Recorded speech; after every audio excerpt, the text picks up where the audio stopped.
Salut, j'espère que vous allez bien. Moi, c'est le frère Rifin, évangéliste. Je suis là pour qu'on puisse partager la parole de Dieu. Et n'hésitez pas de vous abonner dans notre chaîne évangéliste Rifin. Merci beaucoup. Nous lisons la parole de Dieu. Nous sommes dans les livres du prophète Ésaïe, chapitre 43, verset 7. Il est écrit, « Tout ce qui s'appelle de mon nom, et que j'ai créé pour ma gloire, que j'ai formé et que j'ai fait. » Parole de l'Éternel. Bien-aimé dans le Seigneur, tu es une créature de Dieu. Le thème que nous allons développer est intitulé « Pourquoi Dieu m'a créé homme ?» Très important. En tant qu'humain, nous devons nous poser cette question-là. Parce que Dieu est le créateur de toutes choses sur la terre. Toutes les choses qui se trouvent sur cette terre ou bien dans le monde ont été créées par Dieu. C'est lui le créateur.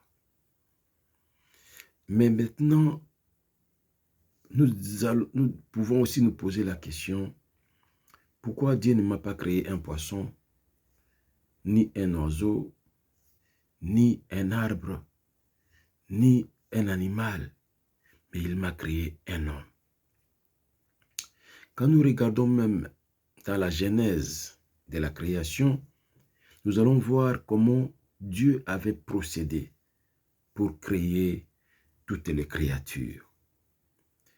Quand nous voyons comment Dieu a créé même les astres, Dieu a créé les eaux, Dieu a créé les animaux, tout ça, Dieu avait seulement fait des déclarations. Il disait que la lumière soit, par exemple, et la lumière fut. C'était une simple déclaration comme ça. Et cela a été fait pour toutes les autres créatures. Mais lorsqu'il s'agit de la création d'un homme, Dieu n'a pas seulement fait une simple déclaration. Non, ce n'était pas une simple déclaration. Dieu avait procédé. Dieu avait pris de la boue. Il a fait un travail. Il a pris la boue. Il a donné à la boue une forme. Et puis, à la fin des comptes, la parole déclare dans Genèse 3, il souffla. Voilà. Il a soufflé dans les narines de l'homme et l'homme devint plutôt une créature vivante. Alléluia. Pourquoi Dieu a fait tout cela? C'est pour différencier l'homme des autres créatures. Bien-aimé, tu n'es pas n'importe qui. Il ne faut jamais, jamais, jamais se chosifier. Tu es l'image de Dieu. Tu es une créature exceptionnelle que Dieu a faite pour sa gloire. Dieu nous a créés pour sa gloire. Il nous a donné un corps pour sa gloire. Tes yeux ont été donnés, les yeux, que Dieu t'a donnés, c'est pour sa gloire. Ta bouche doit glorifier Dieu. Tes oreilles doivent écouter ou entendre ce qui donne gloire à Dieu. Tes mains doivent travailler pour Dieu. Tes pieds doivent se déplacer pour Dieu. Tout ce que Dieu t'a donné, le corps tout entier que Dieu t'a donné, c'est pour sa gloire. Il ne faut jamais, jamais et jamais utiliser le corps que Dieu nous a donné pour d'autres fins. Non. Il nous a donné pour sa gloire. Nous devons rendre à tout moment gloire à Dieu.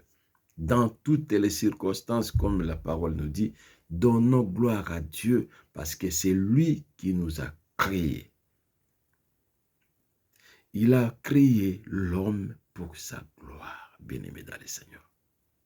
Et l'homme doit mettre ça en tête. L'homme doit se poser toute cette question, pourquoi Dieu m'a créé homme?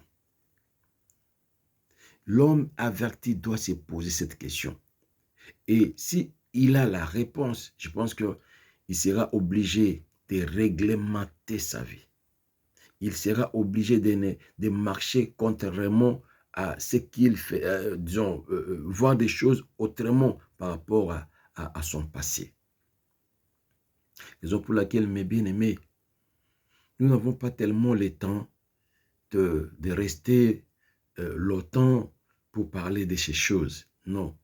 Mais l'essentiel est que vous puissiez comprendre que Dieu nous a créés pour sa gloire. Et si nous portons ce corps, nous ne les portons pas pour des bêtises. Bien-aimés, la parole déclare que le corps, c'est le temple du Saint-Esprit. Le corps que nous portons, c'est le temple de Dieu. Et on ne peut pas utiliser le temple de Dieu pour des bêtises.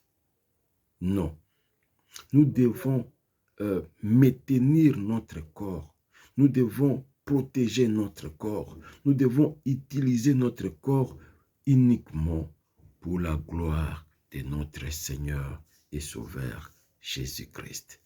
Il nous a créés pour ça et nous devons vraiment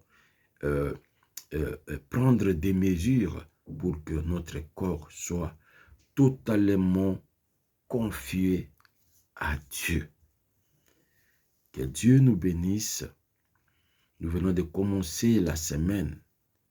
Que cette semaine soit pour nous une semaine de paix, une semaine de bonne santé, de longévité, une semaine de gloire, une semaine de succès, une semaine d'élévation, une semaine de prospérité, d'abondance, de bonheur, de bonnes nouvelles, de surprises agréables. Et c'est là dans les noms précieux de notre Seigneur et Sauveur Jésus-Christ de Nazareth. Soyez bénis et n'oubliez surtout pas de s'abonner à notre page TikTok et YouTube pour recevoir des messages qui viennent de la part de notre Seigneur et Sauveur Jésus-Christ de Nazareth. Que Dieu vous bénisse.